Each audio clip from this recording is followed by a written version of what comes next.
اللہ کی اطاعت کرو، رسول کی اطاعت کرو اور علماء کی اطاعت کرو. کہیں نام لیا علی کا، نہیں لیا تو آپ کیا کہیں گے؟ صاحب علی نہیں رہے. تو جس طرح اس آیت میں علی موجود، اسی طرح نماز کے ذکر میں علی موجود، روزے کے ذکر میں علی موجود، زکات کے ذکر میں علی موجود، جہاد کے ذکر میں علی موجود، قرآن کے ذکر میں علی موجود. کوئی اگر قرآن کو عنوان بنا کر حسین حسین سے خطاب کرے تو یہ بھی تو علی کی فضیلت ہے کہ علی جیسا قرآن کی تفہیم رکھنے والا کوئی اور نہیں جس نے سر تاریخ اعلان کیا کہ جو کچھ قرآن میں ہے وہ سورہ فاتحہ میں ہے، وہ سورہ فاتحہ میں ہے، وہ بسم اللہ کی آیت میں ہے، جو بسم اللہ کی آیت میں ہے وہ اس کے بے میں ہے، جو اس کے بے میں ہے وہ اس کے نقطے میں ہے، اور علی ہی وہ نقطہ ہے. کس روح سے جائیں گے؟ ہر رخ عنوان علی ہی کا تذکرہ کر رہا ہے، علی ہی کا ذکر کر رہا ہے، علی ہی کی گفتگو کر رہا ہے. اس لیے وحدت مومنین کا تقاضا یہ ہے کہ اس بحث کو ختم کیا جائے. فکر کو بلند کرو، شعور کو بلند کرو. اس لیے کہ اختلافات کبھی بھی عقیدے کی بنیاد پہ نہیں ہوتے. کس بنیاد پہ ہوتے؟ اختلافات ہوتے ہیں نظریات کی بنیاد. اس لیے کہ عقیدہ تبدیل نہیں ہوتا، نظریہ تبدیل ہوتا ہے.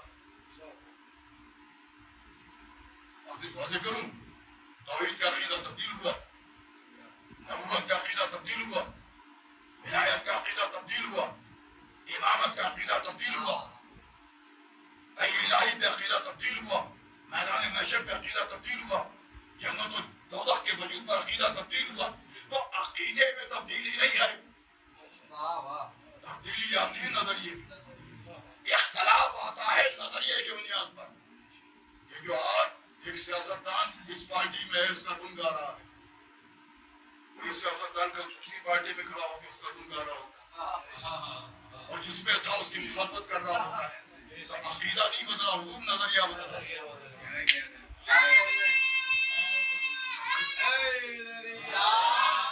عقیدہ نہیں بدلا، نظریہ بدلا. تو اختلاف ہوتا ہے نظریے کی بنیاد پر.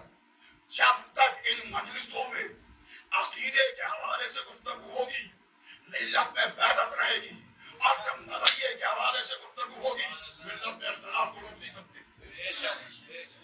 آؤ چلو 1400 سال پہلے پوچھا حوالے کی ذمہ داری میرے چھٹے امام صادق آل محمد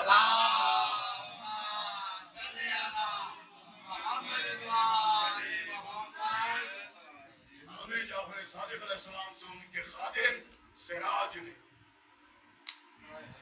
یہ بات آج آپ کو ماحول میں نظر آ رہی ہے، اور میں بات پیش کر رہا ہوں 1400 سال پہلے کی. پوچھا خادم ہے صادق علیہ محمد کو، پوچھا فرزند رسول ہمارے شیعوں میں جو لوگ ہمارے نظریے سے متفق نہیں ہیں، نظریہ جو لوگ ہمارے نظریے سے متفق نہیں ہیں، کیا ہم سے تعلقات کو رکھیں؟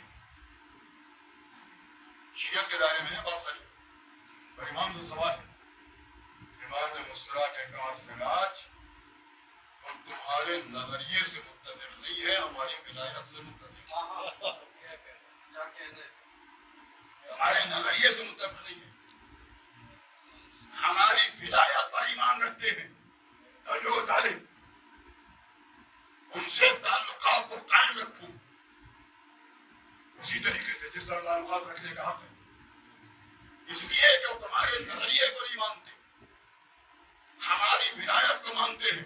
تو پوری دنیا میں 1400 سال میں کسی دور میں، کسی زمانے میں، کسی وقت میں، کسی لمحے میں، کسی بھی جغرافیائی حدود میں کوئی شیعہ ایسا نہیں جو آل محمد کی ولایت کو نہ مانتا.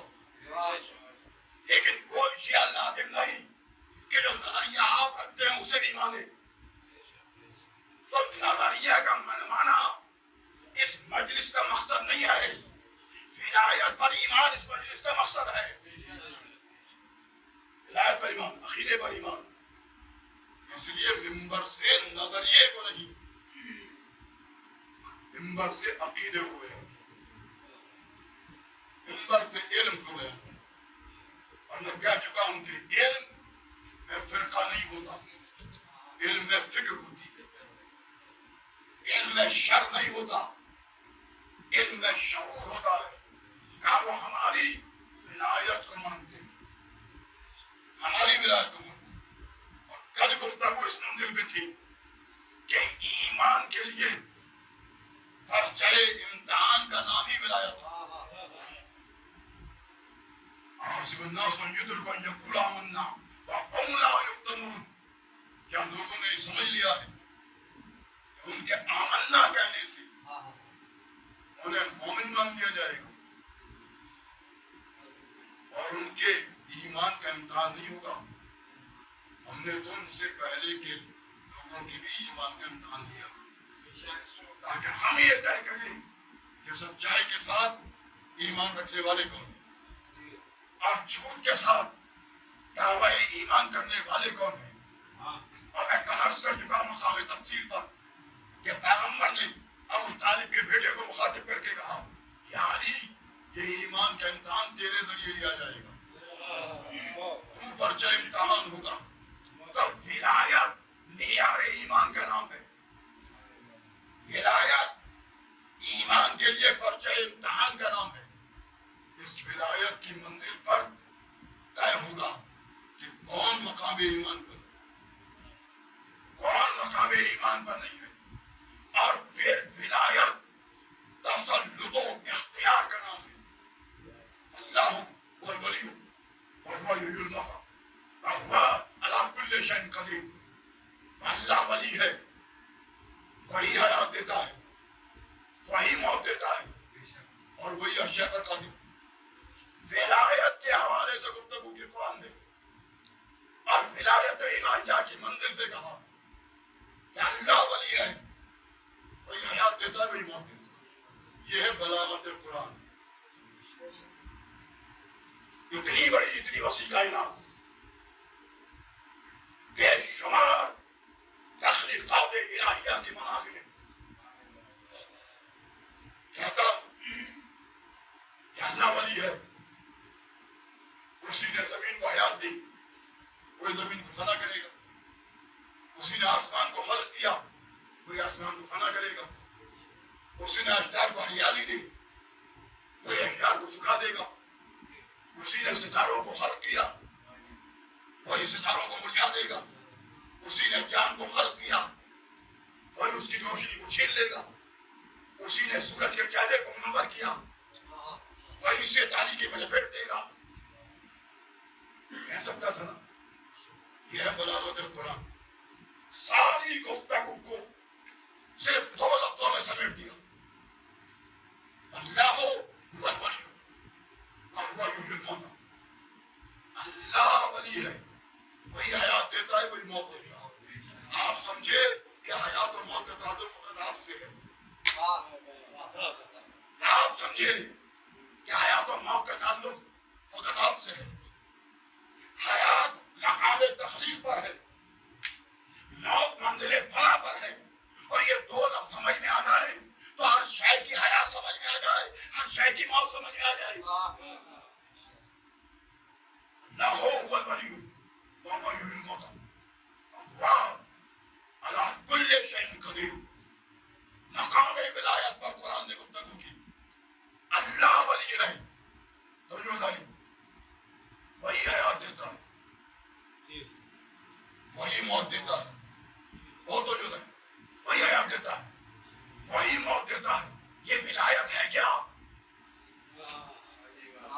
اس منزل میں 2 لفظ ہیں. توجہ ذالی اس منزل میں 2 لفظ. ایک ولایت، ایک ہے ولایت. ایک ہے ولا، ایک ہے ولا. اور اس کی بحث بھی میں نے اپنی تفسیر کی کتاب میں تفسیر ثانی کے نام سے 2 لفظ ہیں، ایک ولایت، ایک ولایت. ہم دونوں کو ایک ہی سمجھ رہے ہیں. ولایت اور ہے، ولایت اور ہے. ولایت کا تعلق ہے نصرت سے، ولایت کا تعلق ہے مدد سے، ولایت کا تعلق ہے اعانت سے، ولایت کا تعلق ہے استعانت سے. اور ولایت کے معنی کسی کو کسی کام کے لیے مقرر کر دینے کا نام ہے. تو جو ولایت صبر کے ساتھ کسی کو کسی کام کے لیے مقرر کر دینے کا نام ہے. اسی لیے علامہ راغب استانی، اور میں اکثر علامہ راغب استانی کا حوالہ دیتا ہوں جنہوں نے الفاظ قرآن کی تشریح اور تفسیر سے بحث کی. دیکھیں لفظ قرآن کی تشریح اور تفسیر، راغب استانی نے ولا اور تولا کے معنوں پر بحث کرتے ہوئے تحریر کیا کہ دو یا دو سے زیادہ چیزوں کا یکے بعد دیگرے اس طرح آنا کہ ان کے درمیان میں کوئی فصل نہ رہے، کوئی فاصلہ نہ رہے، اور دونوں کے درمیان میں کوئی تیسرا نہ آ سکے تو ان میں سے نہ ہو. اب سمجھ میں آیا؟ ولایت بلا فصل ہوا کرتی ہے. بات آگے بڑھے گی تو اس کی وضاحت ہوگی انشاءاللہ. سمجھ میں آیا کہ ولایت بلا فصل ہوتی ہے کیا دو یا دو سے زیادہ چیزوں یکے بعد دیگرے اس طرح آنا کہ ان کے درمیان میں کوئی تیسرا نہ آ سکے جو ان میں سے نہ ہو.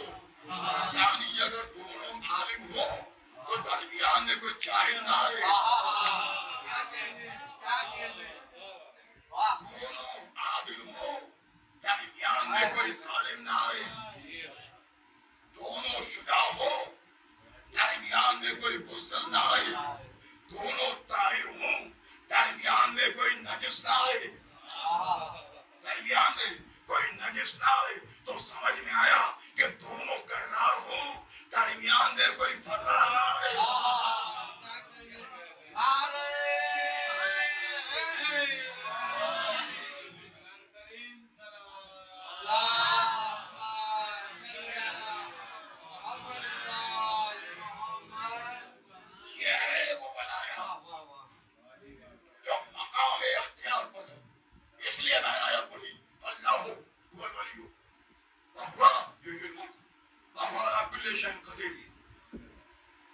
اللہ ولی ہے، وہی حیات دیتا ہے، توجہ ڈالیں، وہی موت دیتا ہے. انا کل شیء قدیر، وہی ہر شے پر قادر ہے. یہ ایک آیت میں بدلا دیا. اس آیت میں توحید کی گفتگو نہیں کی قرآن نے، اس آیت میں نبوت کی گفتگو نہیں کی قرآن نے، اس آیت میں ولایت کی گفتگو کی، اور ولایت کی گفتگو کر کے کہا کہ وہی حیات دیتا ہے، وہی موت دیتا ہے، وہی ہر شے پر قادر ہے. تو صبح قیامت تک کے لیے پیغام دے دیا کہ یاد رکھو ولی اسے کہتے ہیں جو صاحب اختیار ہو. ولی اسے کہتے ہیں صاحب اختیار ہو. شاید یہی وجہ تھی کہ پوری تاریخ تبلیغ میں دو ہی مقامات ہیں جہاں پیغمبر نے بطور خاص مجمع کو جمع کیا. ایک ذوالشیرہ میں، ایک غدیر. پوری تاریخ تبلیغ میں دو ہی مقامات جہاں بطور خاص پیغمبر نے مجمع کو جمع کیا.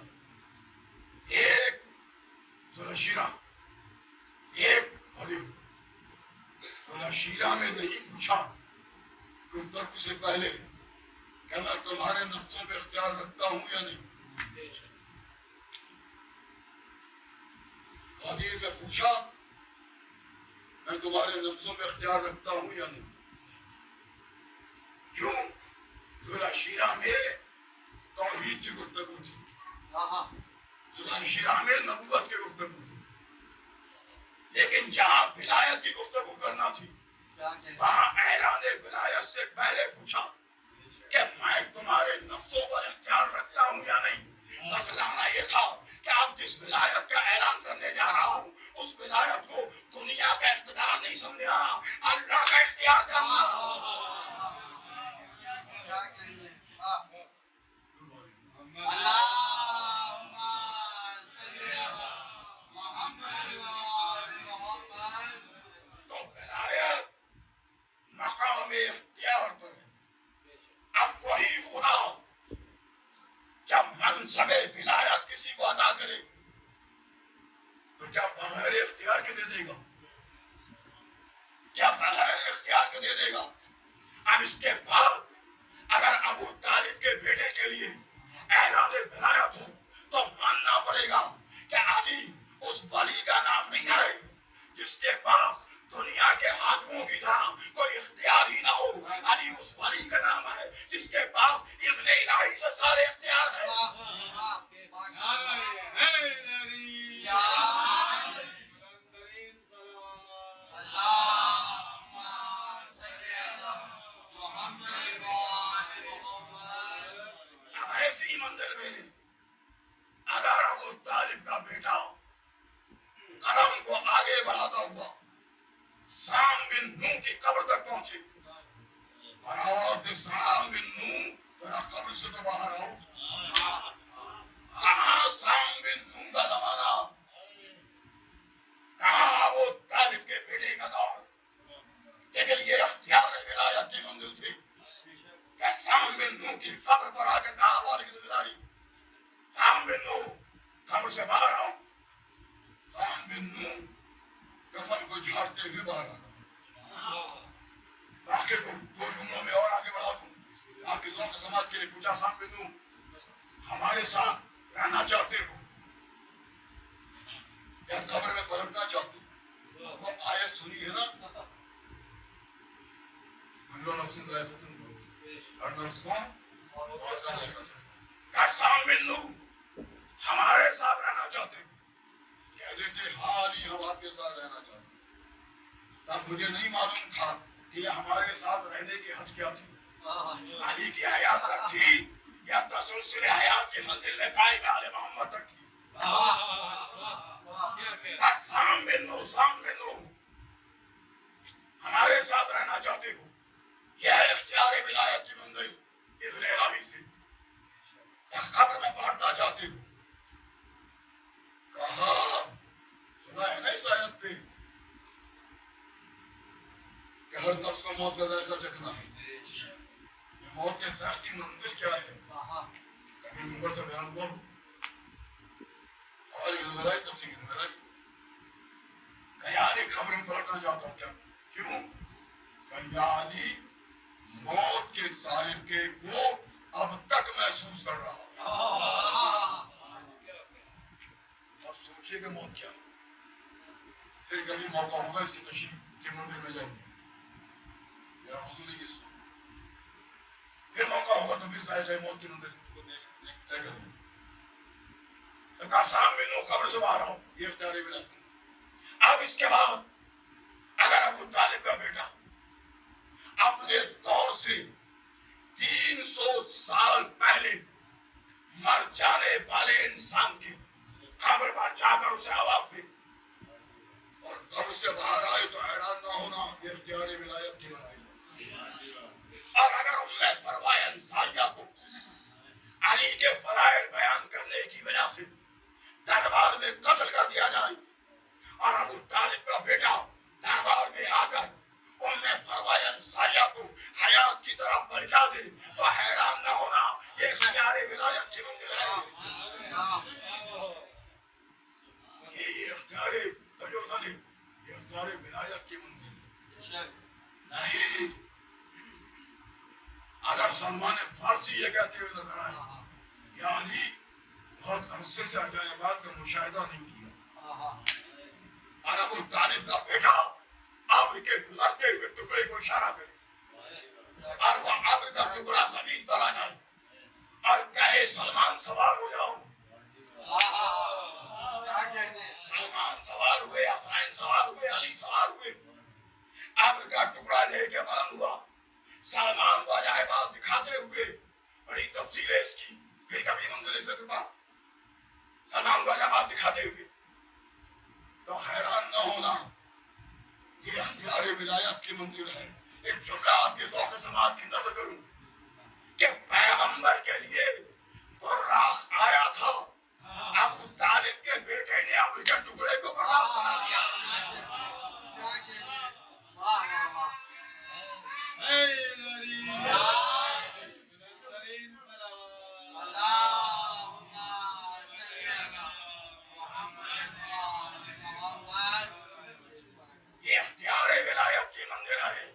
نہیں، اگر ابو طالب کا بیٹا مدینے کے باغ سے کھجوروں کو توڑ رہا ہو اور رسول جنگ تبوک کے منزل میں ہو.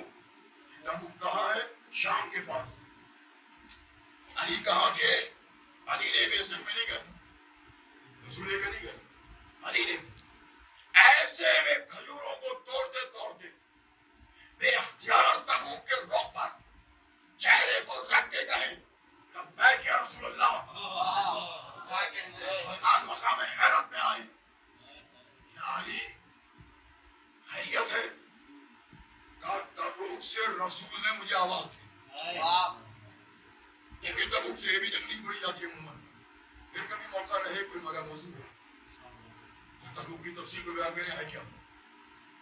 کہا تبوک سے رسول نے آواز دی اور یہ کہہ کے ایک بار سلمان سے کہا سلمان میرے نشان قدم پر قدم کو رکھتے ہوئے چلو.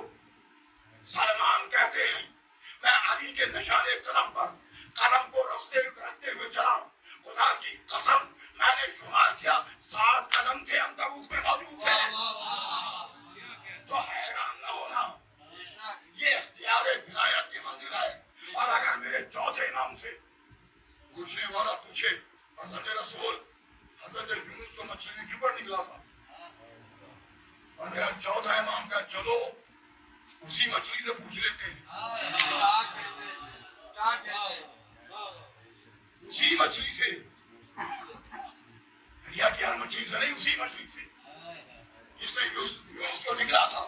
کہا یونس کا زمانہ، کہا میرے چوتھے امام کا زمانہ. اور دریا پر آ کر اس مچھلی کو آواز دے اور وہ مچھلی اپنی پوری جسامت کے ساتھ سمندر سے بلند ہو. تو حیران نہ ہونا، یہ اختیار ولایت کی منزل ہے. نعرہ حیدری. میں نے گفتگو تمام کی، یہ اختیار ہے ولایت کی منزل ہے. اب اس کے بعد وہی دنیا سے جانے کے بعد اگر شام غریبہ کے اندھیرے میں بیٹی کی تسلی کے لیے آ جائے تو تمہیں حیرانی کیا ہے؟ یہ اختیار ولایت کی منزل ہے. اصل اگارو آج محرم کی 4 تاریخ، 2 محرم کو پہنچے تھے. 4 محرم کیا ہے؟ 4 محرم کا واقعہ جب حسین پہنچے فرات کے کنارے خیمے نصب، فرات کے کنارے 2 محرم سے خیمے فرات کے کنارے، 3 محرم کا دن گزرا خیمے فرات کے کنارے، 3 محرم کی رات گزری خیمے فرات کے کنارے. اور ابھی تک سید سجاد بیمار بھی نہیں تھے. مدینے سے چلے بیمار نہیں تھے. راہ سفر کو طے کیا بیمار نہیں تھے. 2 محرم کو کربلا پہنچے بیمار نہیں تھے. 3 محرم کا سورج نمودار ہوا بیمار نہیں تھے. 3 محرم کا سورج غروب ہوا بیمار نہیں تھے. 4 محرم کا سورج نمودار ہوا بیمار نہیں تھے. سید سجاد 4 محرم کی صبح بیمار نہیں. فرات کے سے خیمے ہٹائی نہیں گئے، خیمے فرات کے کنارے. ایک بار 4 محرم کو حکم دیا گیا کہ خیمے فرات کے کنارے سے ہٹا دیے. اب روایت لکھتی ہے کہ اس حکم کا آنا تھا کہ خیمے سے بنی ہاشم کے 2 جوان میدان میں للکار کے کہا کس کی مجال ہے؟ 4 محرم کس کی مجال ہے؟ یہ خیمے فرات کے کنارے سے معلوم ہے وہ 2 جوان کون؟ ایک وہ جسے آپ بیمار کربلا کہتے ہیں، 24 سال کے کاریل جوان کا نام ہے سید سجاد کربلا، اور ایک وہ جسے آپ علمدار کربلا کہتے ہیں۔ یہ 2 جوان میدان میں ہیں، کس کی وجہ؟ خیمے فرات سے ہٹا دیے، ایسے میں ثابت امام کی نگم فضا جگہ فضا زینب سے کہو کہ عباس کو بلا لیں۔ فضا نے شہزادی تک پیغام دیا، جب شہزادی کا حکم تھا عباس میدان میں کیسے روکے؟ خیمے میں پڑے، لیکن سید سجاد کے روکنے کے لیے کسی کو آواز دی۔ روایت اتنا کہتی ہے کہ دوبارہ آسمان کی جانب دیکھا، خدا نے کیا کہا کیا نہیں کہا مجھے نہیں معلوم۔ اب اس کے بعد جو عالم بیماری میں داخل ہوئے تو یا تو آنکھ کھلی جب حسین کی آنکھوں سے گرنے والے آنسو سید سجاد کے رخسار مبارک پر رخصت آخری کی منزل میں گرے، اور خدا جانے حسین کے چہرے میں کیا دیکھا، تڑپ کے کہا آباد کا عباس کہاں ہے؟ یا اس وقت آنکھ کھولی جب زینب نے آواز دی سید سجاد، یہ شور کیسا ہے؟ یہ شور کیسا ہے؟ 4 محرم کو خیمے فرات کے کنارے سے ہٹائے گئے، لشکر پہ لشکر آتے گئے، ایسے میں ایک سپاہی لشکر یزید میں تڑپ رہا تھا، لشکر یزید میں تڑپ رہا تھا۔ ضمیر نے ملامت کی، ضمیر بیدار ہوا، حسین کی جانب قدم کو آگے بڑھایا، ہاتھوں کو رومال سے باندھا، آقا کے قدموں پر سر کو رکھ دیا۔ حسین نے کلیجے سے لگا کے کہا اور ہم تو خود شرمندہ ہیں کہ 2 بوند پانی نہیں کہ حسین کے لیے کلمہ کر سکے، یا آقا شرمندہ نہ کیجیے، مجھے رن کی اجازت کیجیے۔ اجازت چاہیے، ایک بار بیٹے کو آواز دی، نوجوان بیٹا ہوگا کیا دیکھتا ہے آقا کی جان کو قربان کر۔ نوجوان بیٹا اجازت لے کے محتر میں آیا، جنگ کرتے کرتے علی اکبر کا آدھی جنگ سے پلٹنا تو آپ نے سنا ہے نا، میں مختل کی ذمہ داری کے حوالے کے ساتھ عرض کر رہا ہوں کہ آدھی جنگ سے ہور کا جوان بیٹا پلٹا، اور ہور سے آ کے کہنے میں بابا پیاس کی شدت سے زبان نے کاٹے پڑے، بابا تو خون پانی مل جاتا۔ ایک بار یہ بیٹے کے الفاظ سننے تھے، بیٹے کی جانب نگاہوں کو بلند کر کے کہا میرے لال ابھی تو چند گھنٹے ہوئے مجھے حسین کے پاس آئی ہوئے، یہ چند گھنٹوں میں تیرا یہ عالم ہو گیا کہ تو یہ کہہ رہا ہے کہ بابا زبان میں کانٹے پڑ رہے ہیں۔ میرے لال حسین کے بچوں سے پوچھو جنہیں 7 محرم سے پانی نہیں ملا، بیٹا واپس پلٹا، چند کرتے کرتے آخری سلام کیا، حسین آگے بڑھے اور آگے بڑھا، اڑ جاتا تھا، جوان کے لاشے کو اٹھائے، بس آخری کلمہ ایک بار حسین نے اڑ کے شانے پہ ہاتھ رکھا اور خدا کے لیے کہا بیٹا جوان ہے تو ضعیف ہے، ضعیف باپ جوان کے لاشے کو نہ اٹھا سکے گا۔ ہائے کربلا، ہائے حسین، ارے کوئی نہ تھا جب کڑیے جوان کے لاشے کو محمد کا نوازا اٹھا رہا تھا، ارے کوئی تو بل کے کہتا فاطمہ کے لال تم ضعیف ہو، علی اکبر جو